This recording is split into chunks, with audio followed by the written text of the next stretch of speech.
ang marami sa Romblon. Marami rin doon mga tagong paraiso. Kaya tara, bilis, bago tayo maunahan ng iba. Malaparaisong isla.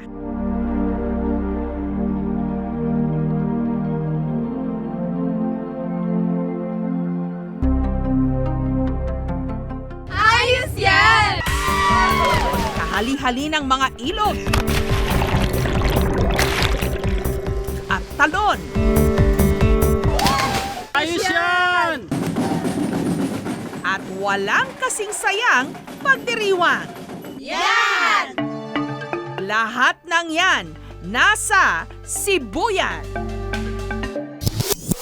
Pero bago makarating doon, kailangan munang sumakay ng 2 roro.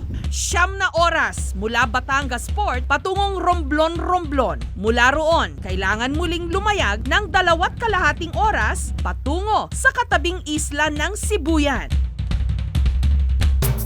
Isolated ang isla sa mahabang panahon. Kaya naman ang Sibuyan binansaganding Galapagos of Asia.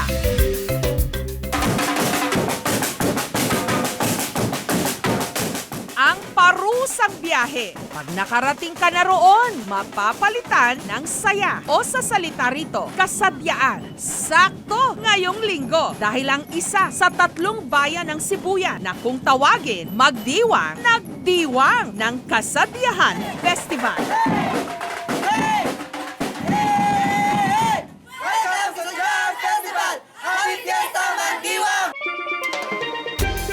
Meron sila ritong ipinagmamalaking world-class na pasyalan. Mararating sakay ng bangka na marirentahan mula 5 to 8,000 pesos. Ito ang Virgin Island ng Cresta de Gallo.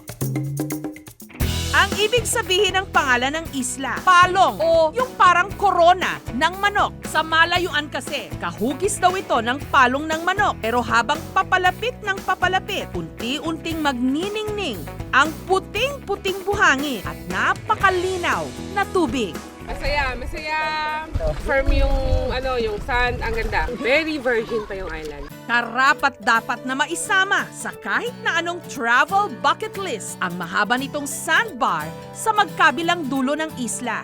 Meron ding munting lighthouse. Pero dahil virgin pa ang lugar, wala ritong kainan. Kaya dapat magbaon ng chichibugin. Wala ritong cottages o anumang tindahan. Kaya lahat ng inyong kakailanganin, dalhin. Wala rin ditong water activities. Maliban na lang kung pati kayak iyong dadalhin dito. Katulad ng nakita ng aming team na turista. The experience was very great. It was an honor to be on such a nice island, also to be in the Philippines. It's such a lovely country and special, a lot of friendly people. And we love and we will come again. Natsyempohan ng aming team ang isang buong angka na naroon para mag-reunion.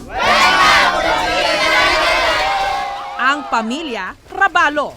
Pero bibihira itong mangyari. Dahil ang pirmi lang na naroon para alagaan ang buong isla, iisang pamilya, ang mga Royo. Napunta ito ng mga turista kasi ito ay napakaganda ng view, napakaganda ng mga klima at ang lahat-lahat napakaganda.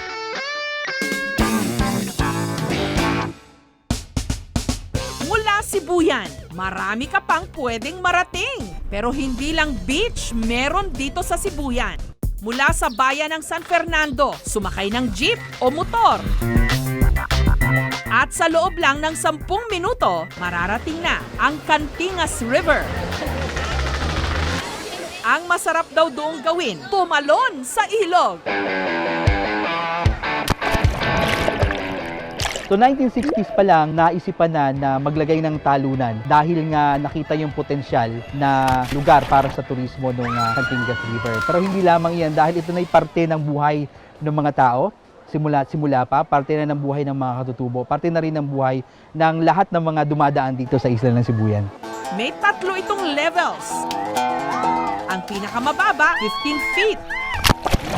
Meron ding 30 feet. At para sa mga atapang, 40 feet.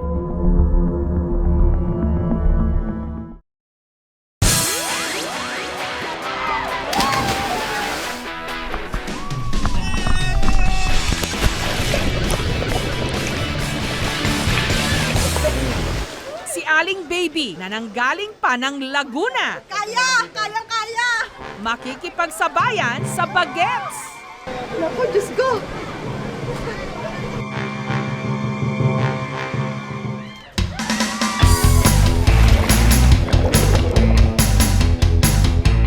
Saya! Kahit nakaka-nervyos! Kahit matindi ang sikat ng araw, hindi problema ang malamig na inumin. Sa sobrang lamig kasi ng tubig, pwede ka rong magpalamig ng anumang inumin. Kasi po, pag nawala ng yelo, ayun po, pinalalamig na lang namin dyan sa ilog kasi sobrang lamig po. Ang tubig sa ilog nanggaling pa raw sa Mount Giting-Giting. Ang agos din ng ilog ang pinagmumulan ng kuryente para sa buong Sibuyan. 30 minuto namang biyahe at trekking mula sa Kantingas. Nakatago sa gubat ang Dagubdob Falls na may kasama pang 4 na maliliit na talon.